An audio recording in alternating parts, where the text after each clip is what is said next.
Hello दोस्तों, एक बार फिर से हमारे क्लास में तुम्हारा स्वागत किया जा रहा है। टॉपिक चल रहा है सरफेस केमिस्ट्री और उसके भी अंदर हम लोग कोलाइड्स के ऊपर डिस्कशन कर रहे हैं। डिस्कशन को आगे बढ़ाते हुए आज के क्लास में हम लोग लायोफोबिक कोलाइड्स, इनके कोऑगुलेशन और प्रोटेक्शन, इन चीजों के ऊपर थोड़ा डिस्कशन करेंगे। तो पिछले क्लासेस में जो डिस्कशन हमने किया था उससे हम लोग इस बात को अच्छी तरह से समझते हैं कि लायोफोबिक कोलाइड्स जो होते हैं, कोलाइडल पार्टिकल्स के ऊपर या तो पॉजिटिव चार्ज होता है या तो नेगेटिव चार्ज होता है। और ये कोलाइडल पार्टिकल्स अपने मीडियम के साथ, जैसे पानी में हमने गोल्ड सॉल्ट को बना रखा है, तो जो गोल्ड के पार्टिकल्स हैं पानी के साथ उनका कोई अट्रैक्शन नहीं है। पानी के साथ गोल्ड के जो पार्टिकल्स है कोई अट्रैक्शन नहीं है। तो ये गोल्ड के छोटे छोटे पार्टिकल्स पानी में डूबे हुए हैं, कहीं कोई अट्रैक्शन नहीं है, और अट्रैक्शन नहीं है तो वो सब के सब नीचे ऐसे बॉटम पर जाकर के डूबे हुए पड़े रहेंगे। लेकिन अब इन पर अगर चार्ज आ जाए, जैसे गोल्ड सॉल्ट में पार्टिकल्स के ऊपर नेगेटिव चार्ज होता है, तो नेगेटिव चार्ज की वजह से ये एक दूसरे से रिपल्सन करेंगे और एक दूसरे से दूर भागने के लिए पानी में इधर उधर बिखर जाएंगे और इस तरह से गोल्ड सॉल्ट जो है बन जाएगा। तो इस चार्ज की वजह से ही गोल्ड सॉल्ट का एग्जिस्टेंस है। चार्ज खत्म हो जाएगा फिर से सब वापस नीचे बैठ जाएंगे। ध्यान देना, जब तक चार्ज नहीं रहेगा तब तक ये पार्टिकल्स इस तरह से नीचे जो है बैठे रहेंगे, इनमें कोई रिपल्सन नहीं है। लेकिन चार्ज आते ही इनके बीच में रिपल्सन होगा, रिपल्सन की वजह से पानी में इधर उधर बिखर जाएंगे, गोल्ड सॉल्ट बन करके तैयार हो गया। और फिर से हम किसी तरह से ये चार्ज खत्म कर दें, इसमें कुछ इलेक्ट्रोलाइट ऐड कर दें, नेगेटिव चार्ज है तो इसको न्यूट्रल करने के लिए मेरे को पॉजिटिव चार्ज चाहिए, तो हम इसमें NaCl मिला देते हैं। NaCl में Na प्लस है, Cl माइनस है, तो अगर पार्टिकल्स पर नेगेटिव चार्ज है तो सोडियम आयन आकर के इसको न्यूट्रलाइज कर देगा। और अगर इसका उल्टा होता, कोई ऐसा कोलाइड होता है जिसमें पार्टिकल के ऊपर पॉजिटिव चार्ज है, पॉजिटिव चार्ज में भी रिपल्सन है, इसकी वजह से पानी में इधर उधर ये बिखर गए हैं, इसमें भी तुम NaCl मिला दो। तो NaCl मिलाने से क्या होगा, इसके ऊपर पॉजिटिव चार्ज है, क्लोराइड आयन जाकर के पॉजिटिव चार्ज को न्यूट्रल कर देगा। जैसे चार्ज को न्यूट्रल करेगा, ये पार्टिकल्स का चार्ज खत्म हुआ। अब ये पार्टिकल जो है एक दूसरे से रिपल्सन नहीं करेंगे, और रिपल्सन नहीं करेंगे तो सब एक साथ नीचे जो है जाकर के बॉटम पर जमा हो जाएंगे। ये सब इसमें NaCl मिला दिया जाए तो पार्टिकल्स का चार्ज खत्म हो जाएगा, और चार्ज के खत्म होते ही क्या होगा, ये पार्टिकल्स एक दूसरे से कोई रिपल्सन नहीं करेंगे, इनको पानी में इधर उधर भागने की जरूरत नहीं है, सब एक साथ नीचे बॉटम पर जाकर के इकट्ठा हो जाएंगे और हम लोग बोलेंगे कोलाइड्स का कोगुलेशन हो गया। अभी सब मस्त तैर रहे थे, अब सब नीचे डूब गए। जब तक तैर रहे थे तब तक कोलाइड अपना चल रहा था, जैसे तैरना बंद किया सब नीचे जाकर के डूब गए, तो हम बोलेंगे कोगुलेशन हो गया।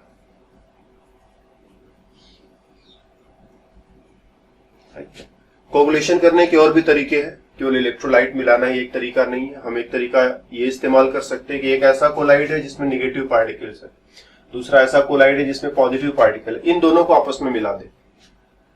जब इन दोनों को आपस में मिला देंगे तो क्या होगा, नेगेटिव पार्टिकल और पॉजिटिव पार्टिकल एक दूसरे को न्यूट्रल बना देंगे, ऐसे भी कोगुलेशन हो जाएगा। तो तुम न्यूट्रलाइज करने के लिए इलेक्ट्रोलाइट का इस्तेमाल कर सकते हो, या फिर न्यूट्रलाइज करने के लिए नेगेटिव कोलाइड्स को पॉजिटिव कोलाइड्स के साथ मिला दो। ऐसे कोलाइड्स जिनमें नेगेटिव पार्टिकल्स है, ऐसे कोलाइड्स जिनमें पॉजिटिव पार्टिकल्स है, दोनों को एक दूसरे के साथ मिला दो, तो मिलाने से भी इनका नेगेटिव पॉजिटिव चार्ज न्यूट्रल हो जाएगा और कोगुलेशन हो जाएगा। कोगुलेशन के क्या क्या तरीके हो सकते हैं? मेथड्स फॉर कोगुलेशन: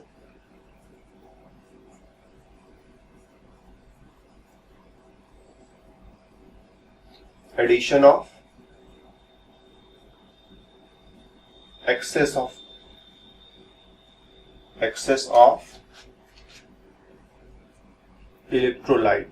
इलेक्ट्रोलाइट ढेर सारी मात्रा में मिला दे हम। दूसरा, मिक्सिंग ऑफ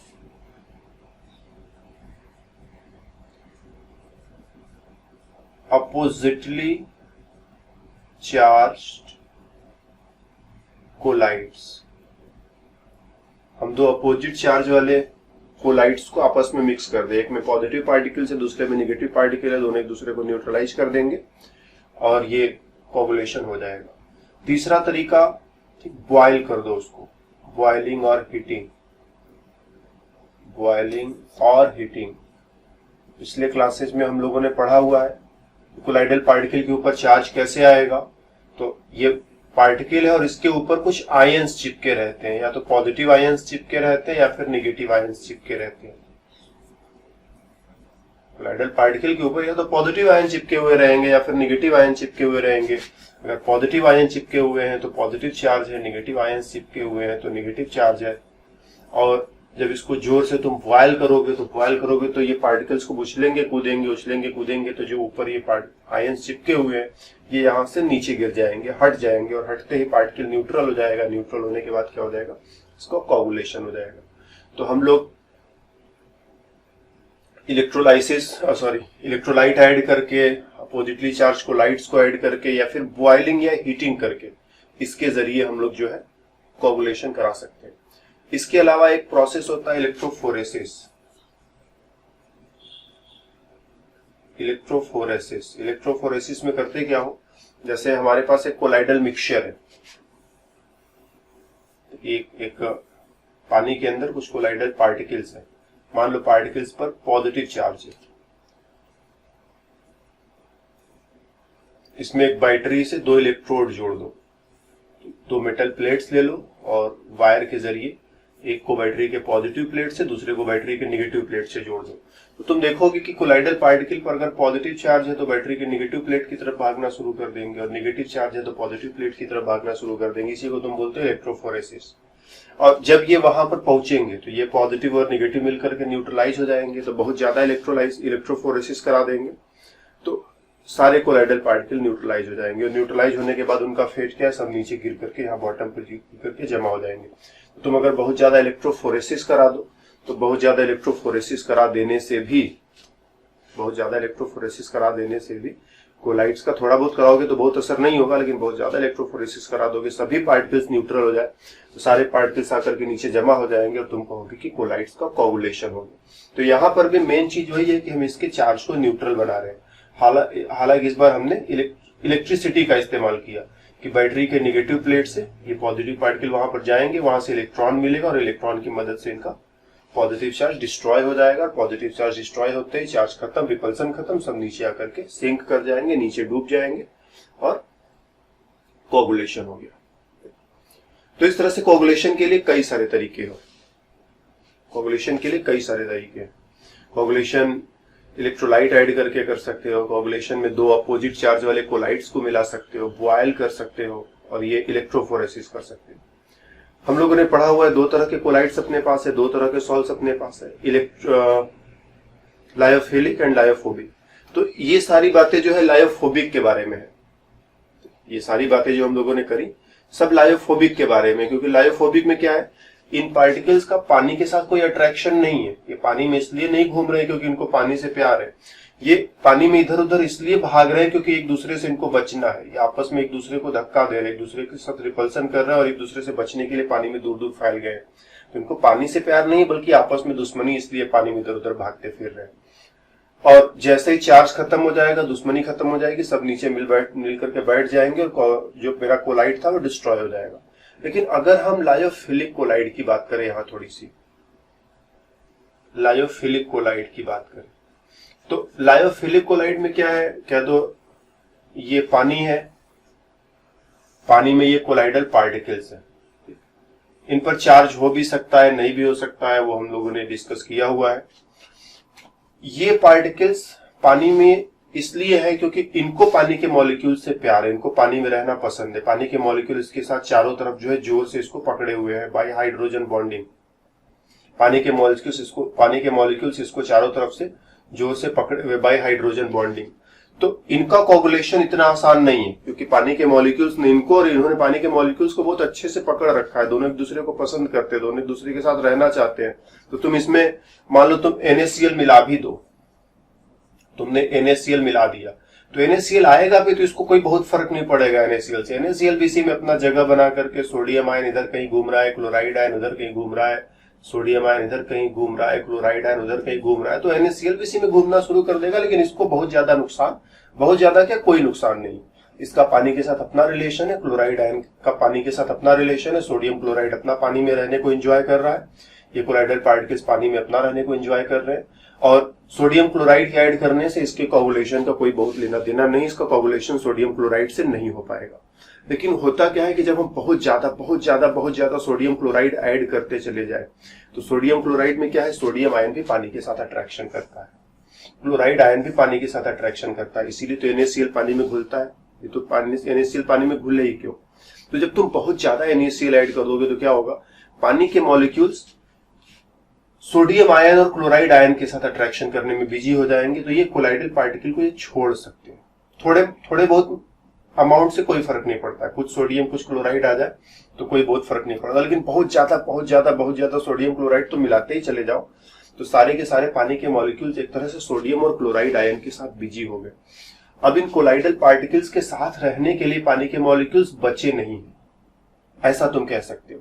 तो इन दैट सिचुएशन ये कोलाइडल पार्टिकल के चारों तरफ जो पानी के मॉलिक्यूल्स जमा है, इसको छोड़ करके इसके चारों तरफ जाकर के वो जमा हो जाएंगे।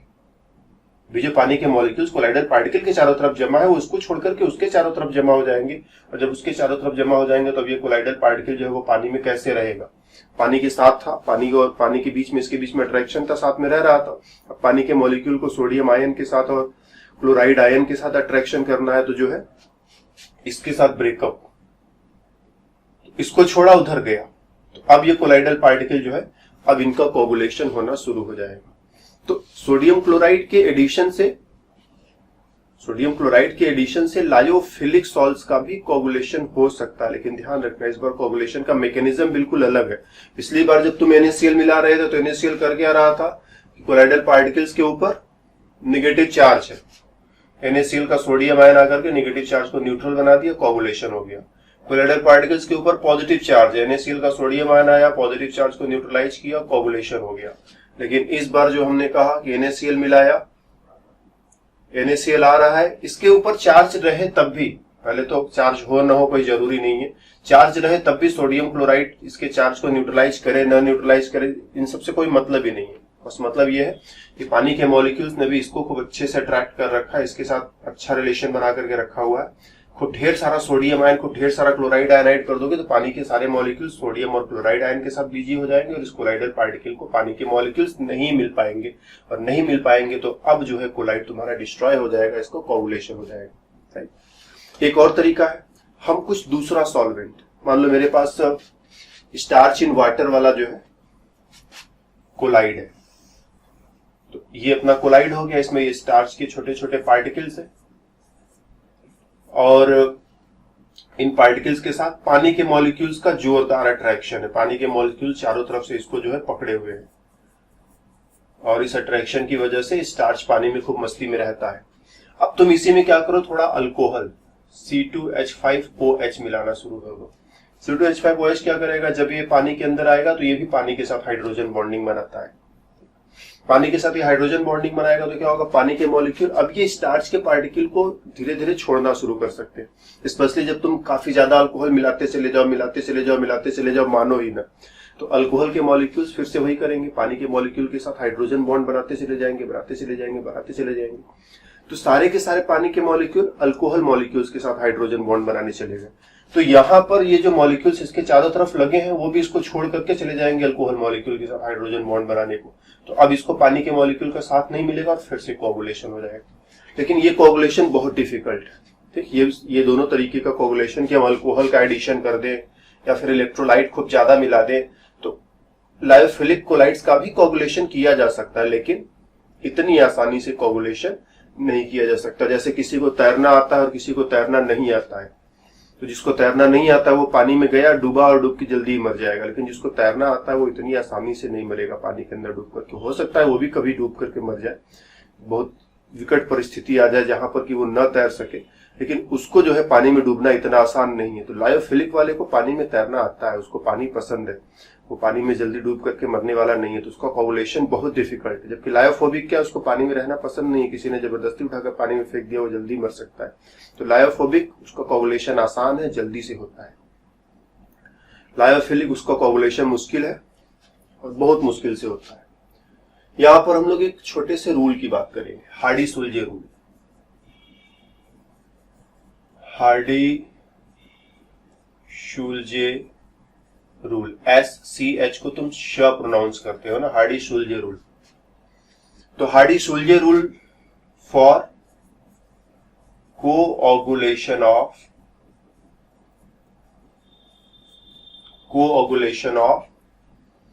Lyophobic colloids. लायोफोबिक कोलाइड्स के कोऑगुलेशन के लिए हार्डी-शुल्जे रूल पर हम लोग बात करने जा रहे हैं। तो जैसे एक लायोफोबिक कोलाइड है, ये रहा पानी और ये रहा पानी के अंदर कोलाइडल पार्टिकल्स। जानते हैं हम कि कोलाइडल पार्टिकल्स के ऊपर पॉजिटिव या नेगेटिव कोई ना कोई चार्ज रहेगा ही रहेगा। और इसमें हमने क्या कर दिया, NaCl ऐड कर दिया। NaCl ऐड करेंगे तो क्या होगा, Na प्लस और क्लोराइड माइनस जाकर के इन कोलाइडल पार्टिकल के पॉजिटिव चार्ज को न्यूट्रलाइज कर देगा तो उनका कोऑगुलेशन हो जाएगा। हम इसमें Na2SO4 ऐड कर रहे हैं। Na2SO4 में क्या है, दोनों सोडियम पर प्लस प्लस और सल्फेट पर माइनस माइनस। सल्फेट जाकर के इसके पॉजिटिव चार्ज को न्यूट्रलाइज कर देगा, फिर से इसका कोऑगुलेशन हो जाएगा। ध्यान देना, इसके पास क्या है, एक निगेटिव चार्ज है, इसके पास दो निगेटिव चार्ज है। सल्फेट आयन पर दो निगेटिव चार्ज है, क्लोराइड पर एक ही निगेटिव चार्ज है। तो ये इसका कोऑगुलेशन ज्यादा तेजी से करेगा। जैसे तुम्हें कहीं मार काट करनी है और हाथ में एक ही बंदूक रहे और हाथ में दो बंदूक रहे, दोनों हाथ में एक एक बंदूक रहे, तो दो बंदूक से ज्यादा जल्दी फायर कर पाओगे तुम। तो इसके पास एक ही चार्ज है, अपने सिंगल चार्ज से इन सबको न्यूट्रल करने में लगा रहेगा तो देर लगाएगा, मेहनत ज्यादा इसको करना पड़ेगा। इसके पास डबल फायरिंग पावर है, दो निगेटिव चार्ज है, जल्दी ही इन सबको न्यूट्रलाइज कर देगा। और बस यही है हार्डी-शुल्जे रूल, इसका चार्ज जितना ज्यादा होगा कोऑगुलेशन उतनी आसानी से करेगा। इलेक्ट्रोलाइट का जो भी आयन, कभी पॉजिटिव आयन काम में लगा रहेगा, कभी निगेटिव आयन काम में लगा रहेगा। यहाँ पर निगेटिव आयन काम कर रहा है क्योंकि पार्टिकल्स पर पॉजिटिव चार्ज है। अगर सिचुएशन ऐसा रहता कि ये कोलाइड है और कोलाइड के अंदर जो है निगेटिव पार्टिकल्स है,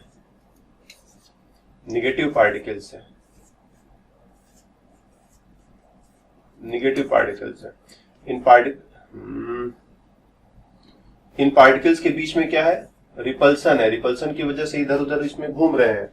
अब ये रिपल्सन खत्म करने के लिए हमने क्या कर दिया, इसमें मिला दिया, कह दो NaCl मिला दिया। NaCl में क्या है, सोडियम आयन और क्लोराइड आयन। सोडियम आयन जाएगा, जाकर के इसके नेगेटिव को अपने पॉजिटिव से न्यूट्रल कर देगा। इसमें हम मिला दें MgCl2 में क्या है, दोनों क्लोरीन पर माइनस माइनस और मैग्नीशियम पर 2 बार प्लस है।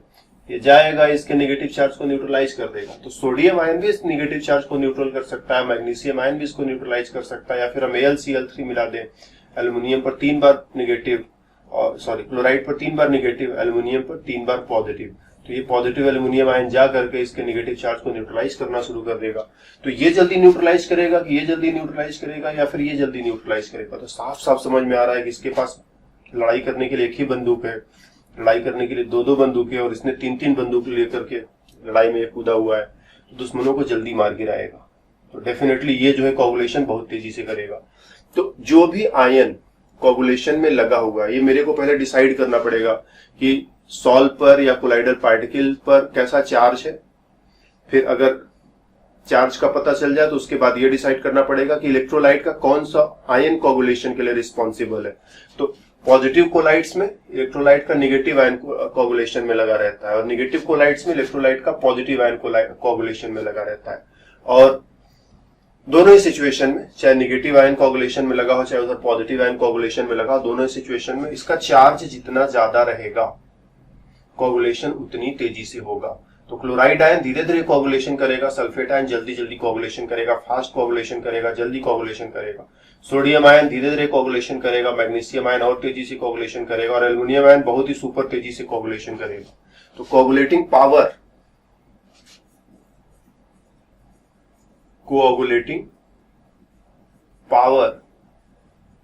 of the ion is proportional to charge of the ion। Ion के चार्ज के प्रोपोर्शनल है। जितना ज्यादा आयन के ऊपर चार्ज रहेगा वो उतना तेजी से जो है कोऑगुलेशन कर सकता है। और कौन सा आयन कोऑगुलेशन करेगा वो मेरे को सोचना पड़ेगा अपने से, केस को देख करके सोचना पड़ेगा। अब जैसे मेरे से पूछ दिया जाए कि बताओ भाई गोल्ड सॉल है,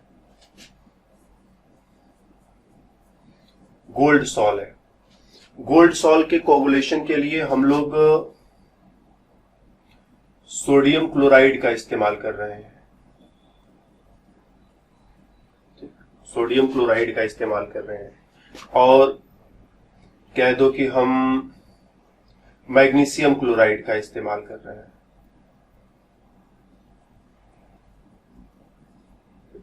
तो कौन जो है गोल्ड सॉल्ट का कोगुलेशन आसानी से कर देगा? ठीक है, हम थोड़ा इसको चेंज करते हैं, हम सोडियम सल्फेट यहां लिख देते हैं,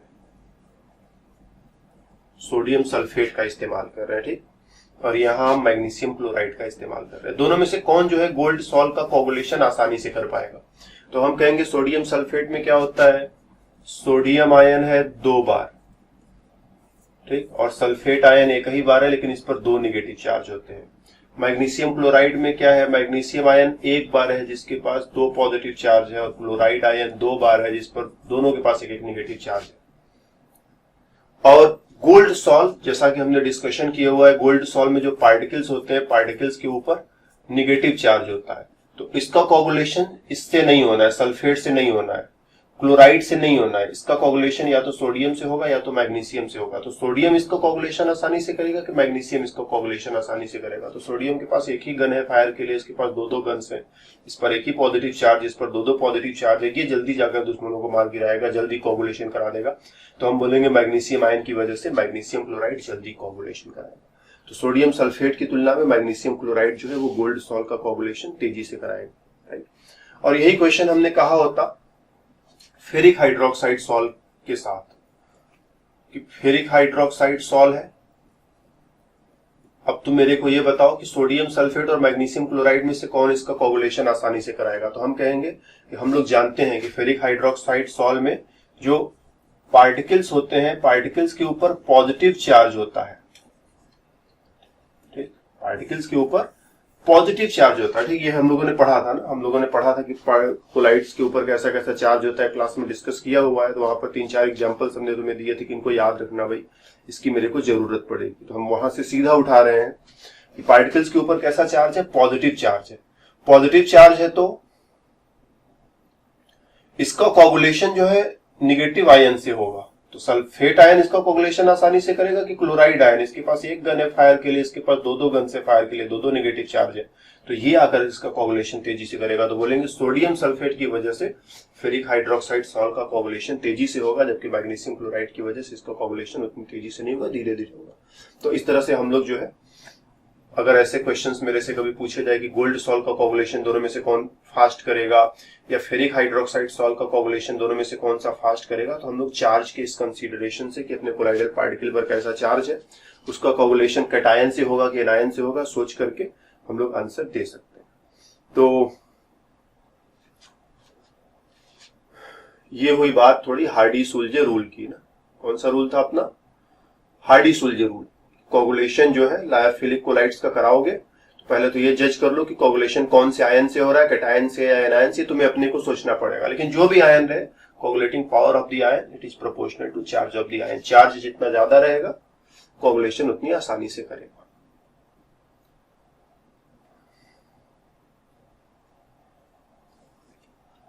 फिर इसके बाद एक और इसी में पॉइंट है protection of the lyophobic colloids. Lyophobic colloids का प्रोटेक्शन करना।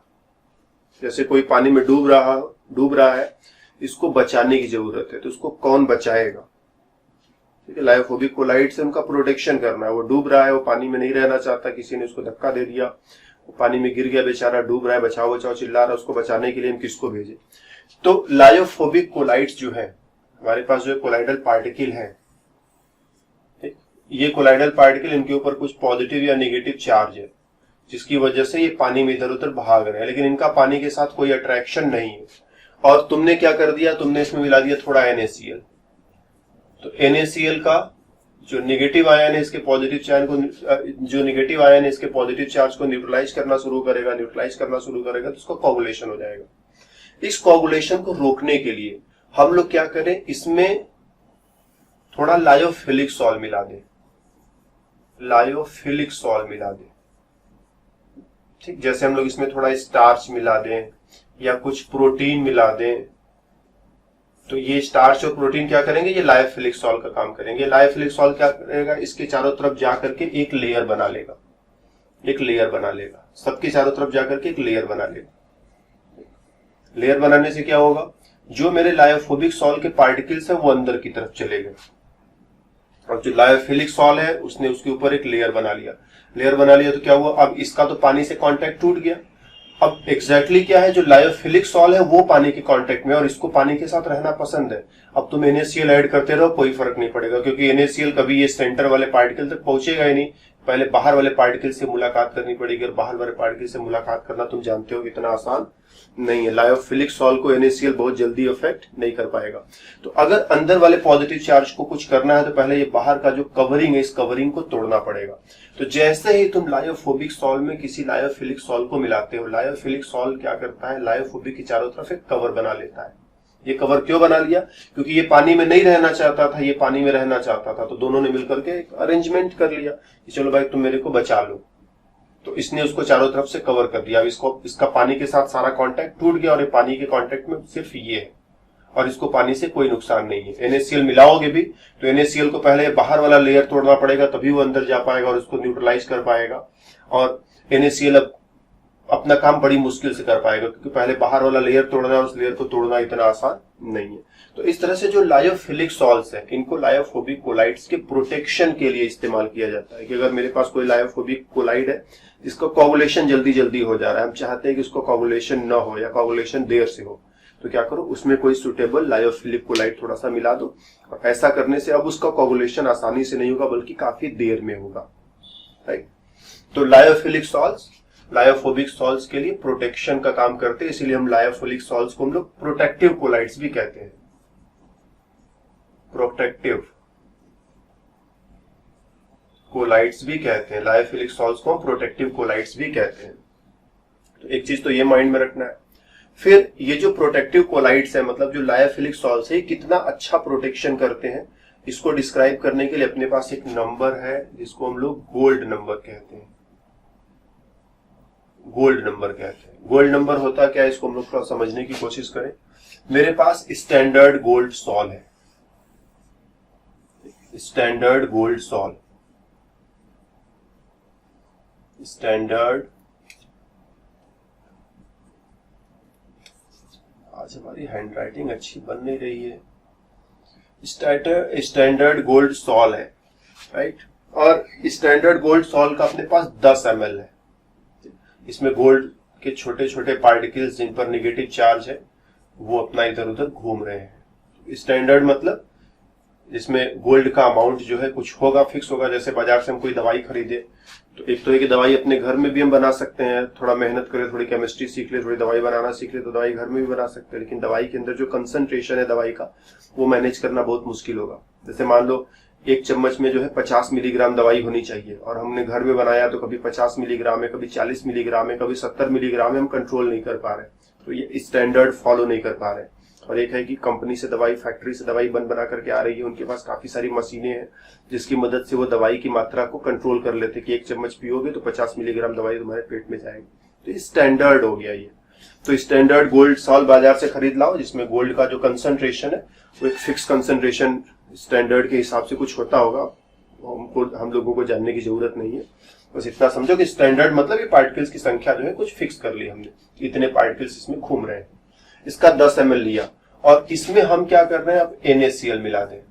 ठीक, NaCl सोल्यूशन जिसका कंसंट्रेशन 10% है, 10% कंसंट्रेशन वाला NaCl, और इस सोल्यूशन का 1 ml मिलाएंगे, बस 1 ml। और जैसे 1 ml इसमें ऐड करेंगे इसका कोगुलेशन हो जाएगा। इस कोगुलेशन को रोकने के लिए हम इसमें कोई प्रोटेक्टिव कोलाइड ऐड कर दें, प्रोटेक्टिव कोलाइड ऐड कर दें, मतलब कोई लायोफिलिक सॉल्ट इसमें ऐड कर दें। लेकिन ध्यान रहे, इससे पहले इसको ऐड करना होगा। जैसे मान लो कोई जहरीली चीज है, जैसे मूवीज में तुम लोग देखते हो, ये स्टंट वो लोग बहुत बार करते हैं कि हीरो जो है पहुंचता है, उसको पता है कि विलेन के पास जो है एक जहरीला टैबलेट है या जहरीला इंजेक्शन है, वो उससे मेरे को मारने की कोशिश करेगा। तो वो पहले से उसका एक एंटी डोज लेकर के अपने आप को एक दूसरा इंजेक्शन लगा करके पहुंचता है कि जो जहरीला इंजेक्शन लगाएगा भी तो मेरे को कोई फर्क न पड़े, क्योंकि उसकी दवाई जो है पहले उसने बॉडी में डाल रखी है। अब ऐसा हो कि विलेन पहले उसको जहरीला इंजेक्शन लगा दे और अब वो खोजता फिरे कि दवाई कहाँ है, दवाई कहाँ है, तो हो सकता है दवाई खोजने से पहले वो मर जाए।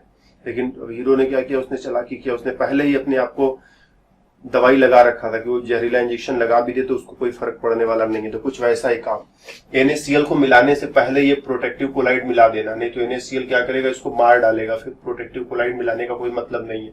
तो पहले ये ऐड करो, फिर बाद में ये ऐड करना। तो तुम देखोगे कि NaCl मिलाने के बाद भी इसका कोई कोगुलेशन नहीं हुआ। प्रोटेक्टिव कोलाइड हमने पहले से मिला रखा था ताकि NaCl से कोई नुकसान न होने पाए। तो प्रोटेक्टिव कोलाइड को पहले से मिला दोगे तो NaCl मिलाने से कोई नुकसान नहीं होगा। अगर ये प्रोटेक्टिव कोलाइड ना होता तो इसका कोगुलेशन हो जाता। अब ये प्रोटेक्टिव कोलाइड कितना ऐड करें, हो सकता है हम 500 मिलीग्राम ऐड करके अपना काम कर ले जाए, हो सकता है 400 मिलीग्राम से काम हो जाए, हो सकता है 300 मिलीग्राम से काम हो जाए, हो सकता है 200 मिलीग्राम से काम हो जाए।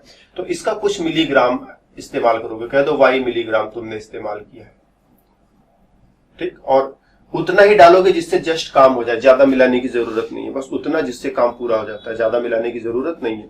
तो इस प्रोटेक्टिव कोलाइड के जितने मिलीग्राम की जरूरत होती है इसको बचाने के लिए, स्टैंडर्ड गोल्ड सॉल्ट के 10 ml को 10% कंसंट्रेशन वाले NaCl सॉल्यूशन के 1 ml से कोगुलेट होने से बचाने के लिए, इससे कोगुलेट होने से बचाने के लिए प्रोटेक्टिव कोलाइड के जितने मिलीग्राम की जरूरत है, ध्यान देना, इससे कोगुलेट होने से बचाने के लिए प्रोटेक्टिव कोलाइड के जितने मिलीग्राम की जरूरत है उसी को बोलते हैं, ये प्रोटेक्टिव कोलाइड का गोल्ड नंबर है। जैसे मान लो प्रोटेक्टिव कोलाइड P1 है, प्रोटेक्टिव कोलाइड P2 है, प्रोटेक्टिव कोलाइड P3 है। इसका जो है 140 मिलीग्राम अगर इसमें ऐड कर दिया जाए तो इसका कोगुलेशन रोका जा सकता है। इसका 120 मिलीग्राम इसमें ऐड कर दिया जाए तो कोगुलेशन रोका जा सकता है, और इसका जो है सिर्फ 25 मिलीग्राम इसमें ऐड कर दिया जाए तो इसका कोगुलेशन रोका जा सकता है। तो तीनों में से किसका प्रोटेक्टिंग पावर सबसे अच्छा है, इसको ऐसे समझो कि तुम्हें बुखार हो गया, एक दवाई P1 है जिसका 140 मिलीग्राम खाओ तो तुम्हारा बुखार ठीक हो जाए, दूसरी दवाई P2 है जिसका 120 मिलीग्राम खाओ तो बुखार ठीक हो जाए, तीसरी दवाई P3 है जिसका 25 मिलीग्राम खाओ तो तुम्हारा बुखार सही हो जाए। तो कौन सा दवाई सबसे ज्यादा इफेक्टिव है तुम्हें बचाने में, तो आंसर है 25 मिलीग्राम वाला। थोड़ा सा खाया बुखार ठीक हो गया, इसको तो ज्यादा खाना पड़ रहा है। तो इसी तरह से प्रोटेक्टिव कोलाइड जो मिला रहे हो, एक प्रोटेक्टिव कोलाइड 140 मिलीग्राम मिलाने से इसको बचाया जा सकता है, दूसरे का 120 मिलीग्राम मिलाने से इसको बचाया जा सकता है, तीसरे का 25 मिलीग्राम मिलाने से इसको बचाया जा सकता है। तो डेफिनेटली 25 मिलीग्राम वाला ज्यादा पावरफुल है। थोड़ा सा ही मिलाया और इसकी जान बच गई। तो ये गोल्ड नंबर इसका 25 है, इसका गोल्ड नंबर 120 है, इसका गोल्ड नंबर 140 है, और जिसका गोल्ड नंबर जितना छोटा है उसके प्रोटेक्टिंग पावर उतनी ज्यादा है। तो गोल्ड नंबर जो है किसी प्रोटेक्टिव कोलाइड के प्रोटेक्टिंग पावर को डिस्क्राइब करता है। तो किसी प्रोटेक्टिव कोलाइड का मिलीग्राम में मिनिमम अमाउंट, किसी भी प्रोटेक्टिव कोलाइड का मिलीग्राम में मिनिमम अमाउंट जो 10 ml स्टैंडर्ड गोल्ड सॉल्ट को 1 ml NaCl सॉल्यूशन से कोगुलेट होने से बचा ले जाए, उसी को बोलेंगे ये हमारे प्रोटेक्टिव कोलाइड का गोल्ड नंबर है। और गोल्ड नंबर छोटा आ रहा है मतलब कोलाइड बहुत पावरफुल है अपना काम करने में, थोड़े से ही अमाउंट में उसने अपना काम कर दिया। गोल्ड नंबर बहुत बड़ा आ रहा है, इसका मतलब वो अपना काम करने में उतना पावरफुल नहीं है, बहुत देर लगा रहा है, बहुत ढेर सारा मिलाओगे तब काम हो, राइट। तो अगर मेरे को डिफिनीशन देना हो सही सही शब्दों में तो क्या लिखेंगे हम, minimum amount of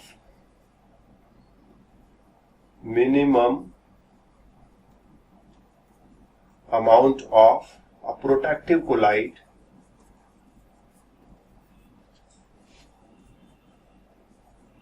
in milligram to protect, ऐसे लिख दो,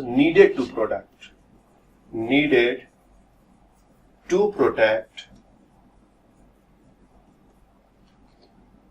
10 ml of standard gold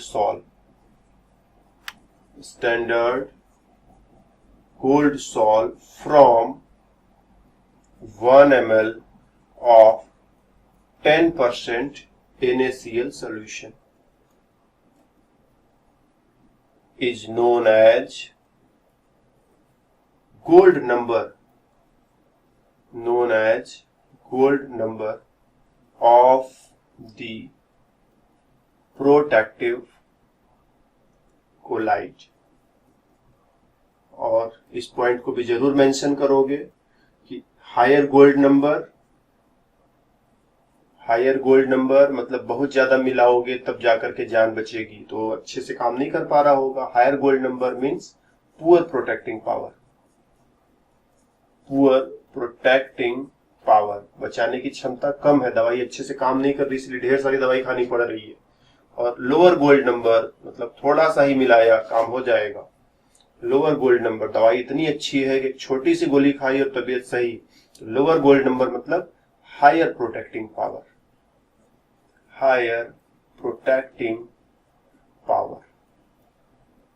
right. तो इस वे में जो है हम लोगों ने कोगुलेशन को समझा, हम लोगों ने प्रोटेक्शन को समझा। कोगुलेशन कैसे कैसे हो सकता है और कोगुलेशन से बचाना है तो प्रोटेक्शन कैसे कैसे हो सकता है, प्रोटेक्टिव कोलाइड क्या होता है, गोल्ड नंबर वगैरह क्या होता है। तो बस इस क्लास में मेरी तरफ से इतना ही। फिर मुलाकात होगी दूसरी क्लास में, बातें और भी होंगी। तब तक के लिए बाय बाय।